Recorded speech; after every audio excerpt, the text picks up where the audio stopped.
Viewers, इस video को पूरी तवज्जो से देखें। आज कब्रिस्तान में मैंने एक अजीब मंजर देखा। मैं कब्रिस्तान गया, मेरा एक पुराना दोस्त अपने वालिद की कब्र पे बैठा हजारों कतार धाड़े मार मार के रो रहा था। मैं उसके पास गया, मैंने फातिहा पढ़ी, उसके बाद मैंने उसे हौसला दिया। मैंने हौसला दे के उससे पूछा, मैं कहा यार इतना शिद्दत से क्यों रो रहे हो? आपके वालिद की डेथ को काफी अरसा गुजर चुका है, आज इतनी शिद्दत से क्यों रो रहे हो? कहता फयाज भाई, आज एक ऐसा वाकया पेश आया है कि मेरे ज़ब्त टूट गए, मेरा हौसला खत्म हो गया। मैं कहा हुआ क्या? कहते फयाज भाई, मैं आपको ये बताने से पहले ये बताता हूँ कि मेरे वालिदैन जो थे उन्होंने बड़े प्यार से मुझे बड़ा किया। मैं अकलौता था, उन्होंने बड़े प्यार से मुझे बड़ा किया, उन्होंने मेरी हर ख्वाहिश पूरी की। कहते मेरे गांव में एक मेला लगा करता था और मुझे आज भी याद है कि अब्बा जान जब मुझे मेले पे लेके जाया करते थे तो अपनी जो वो पग होती है, जो पगड़ी होती है, वो उतार के मेरे सर पे बांध लेते थे कि मेरे पुत्र को धूप ना लगे, गर्मी ना लगे। कहते मुझे याद है मेले में जब गर्मी हुआ करती थी ना तो अब्बा जान आधा कपड़ा मेरे नीचे बिछा देते थे, बाकी मेरे सर के ऊपर पकड़ते थे कि मेरे पुत्र को गर्मी ना लगे। कहते हैं बड़ा ख्याल करते थे। जो मैंने मुंह से निकाला, हमारे हालात भी कोई इतने अच्छे नहीं थे लेकिन वो मेरी हर ख्वाहिश पूरी करते गए। कहते हैं मुझे अम्मी का भी याद है, जब मैं कॉलेज से आता था, जब मैं स्कूल से आता था, ताज़ा गर्म रोटी, नहलाना धुलाना, नए कपड़े देना, एक एक ख्वाहिश पूरी कर। कहते मेरे से कुछ गलतियां कहता जी मैं सारी बात शॉर्ट करता हूँ। तकरीबन अम्मा जान की जब डेथ हुई, वालिद भी बुजुर्ग थे, उस वक्त मेरी शादी हो चुकी थी। कहते डेथ के बाद अब्बू ना उसी दिन फौत हो गए। जिस दिन अम्मी की डेथ हुई प्रैक्टिकली अब्बू की भी उसी दिन डेथ हो गई थी। अब्बू मेरे उसके बाद 1.5 साल तक जिंदा रहे, लेकिन वो उस दिन मुझे बाद में महसूस हुआ कि वो उसी दिन ही मर गए थे जिस दिन अम्मी चली गई। अब्बू अपने कमरे तक रह गए, किसी से बात करना भी कम होता था। मैं कहता है बिजनेस में मसरूफ हो गया, उसके बाद काम बढ़ता गया। मैं रात में आता, बीवी थी, फिर मेरा बच्चा हुआ। बच्चा होने के बाद अब्बू जो है, अब्बू की तकरीबन 1.5 साल के बाद डेथ हुई। कहते जब डेथ हुई तो मुझे ये एहसास होना शुरू हुआ कि अब्बू आखिरी वक्त में तरसते रहे मेरे साथ बात करने के। अब्बू आखिरी वक्त में चाहते थे कि मैं उनके साथ टाइम स्पेंड करूं।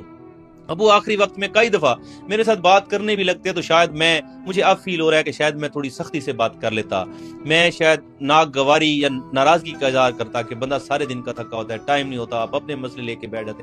कहते कई दफा उन्होंने मेरे साथ बात करने की कोशिश की, लेकिन शायद मैंने उनकी बात सुनी अनसुनी कर दी। पता नहीं दिल में क्या क्या लेके मेरे अब्बू इस दुनिया से चले। कहते अब्बू के जाने के बाद आज अब्बू को गुजरे 3 साल हो चुके हैं। मैं कहा आज ऐसा क्या हुआ कि आप धाड़े मार मार के लो? कहते फयाज भी आज मेरा जो बेटा है ना, वो हल्का सा गिरा है, उसे हल्की सी चोट लगी है, मेरे पाँव के नीचे से जमीन निकल गई।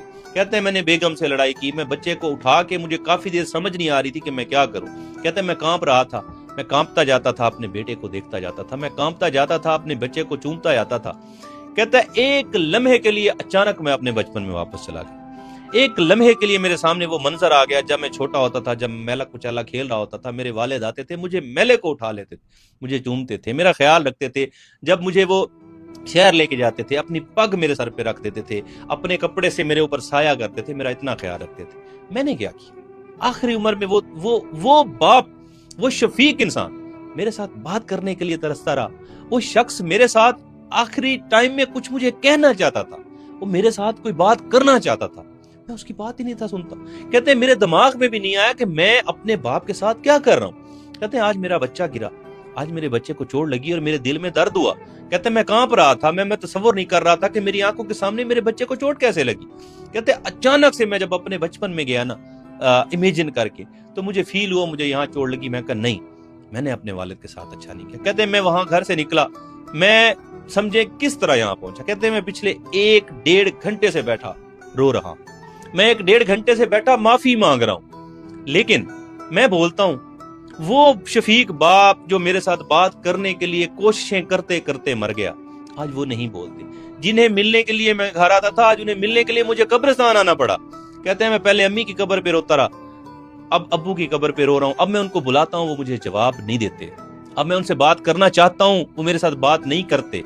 अब मुझे उनके वो एहसानात याद आ रहे हैं जो बचपन से उन्होंने मेरे ऊपर किए थे, लेकिन अब मैं क्या करूं? कहते हैं फयाज भाई आई विश काश मैं बचपन में जा सकता, काश मैं वो वाला वक्त वापस ला सकता। कहते हैं मैं वो जो 1.5 साल आखिरी अब्बू जान का था ना, वो बहुत मुश्किल गुजरा, वो बहुत तंगी में गुजरा। काश मैंने अब्बू जान के साथ वो ज्यादती ना की होती।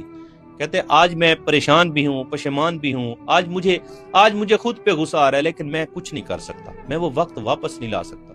یہ بات کرتے ہوئے وہ شخص رو رہا تھا. اس نے ہاتھ جوڑ کے کہا اگر ہو سکے تو میرا یہ پیغام, آپ ویڈیوز بناتے ہیں, اگر ہو سکے تو اس پہ ایک ویڈیو بنائیے گا. یہ تمام ان بچوں کے لیے ہے, تمام ان لڑکوں کے لیے ہے, تمام ان لڑکیوں کے لیے ہے جن کے والدین حیات ہیں, دونوں ہیں یا ان میں سے کوئی ایک ہے. خدارا ان کے ساتھ بیٹھو, ان کے ساتھ بات کرو, ان کی بات سنو. یہ وقت آپ پوری زندگی ترستے رہو گے, پچھتاتے رہو گے, یہ وقت واپس نہیں آئے گا. یہ بہت تھوڑے ٹائم کے مہمان ہوتے ہیں, بڑا تھوڑا وقت ہوتا ہے ان کے پاس کہ وہ آپ کی شادیاں ہو جاتی ہیں, بچوں میں پڑ جاتے ہیں. کہتے ہیں جن لوگوں کو احساس نہیں نہ ہو رہا انہیں کہو کہ اپنے بچوں کو اپنے ذہن میں رکھ کے امیجن کرو کل کو. کہتے ہیں میں نے یہ بات سوچی کہ جب میں بوڑھا ہو جاؤں گا تو میں بھی تو اکیلا ہو جاؤں گا.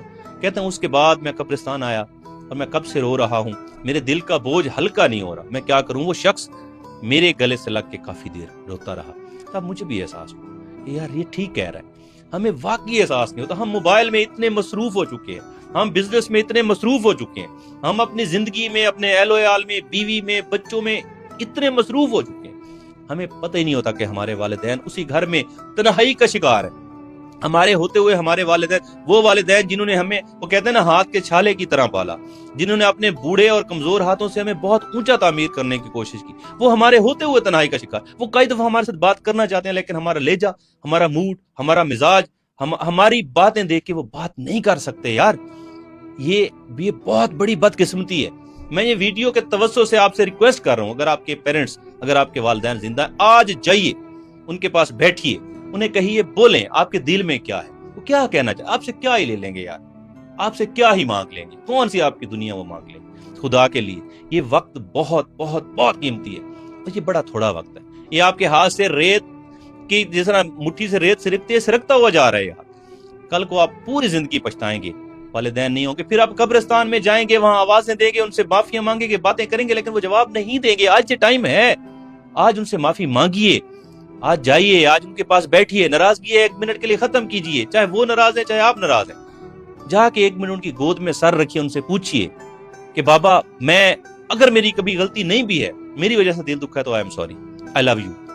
اپنی ماں سے کہیے, اپنے باپ سے کہیے. آپ دیکھیے, اس کے بعد دیکھیے کہ وہ اپنے دل کا بوجھ کس طرح ہلکا کرتے ہیں. نہیں پتا آج کا دن ان کا آخری ہو, کل ہو نہ ہو ان کی زندگی میں, ہماری زندگی میں ہو نہ ہو. اپنے دل کا بوجھ اتاریے, کل کو قبرستان جا کے ان کی قبروں پہ ٹکرے مار مار کے زاروں قطار رونا نہ پڑے. آپ خدا کے لیے کیجیے. اور آئی وش کہ یہ ویڈیو ہر بچے تک, ہر اس اولاد تک, ہر اس شخص تک, ہر اس بیٹے تک, ہر اس بیٹی تک پہنچے جس نے جانے انجانے میں کبھی بھی اپنے پیرنٹس کو اگنور کیا. خدا کے لیے بہت تھوڑا ٹائم, اس ٹائم کو لے کے پوری زندگی پچھتانا ہے.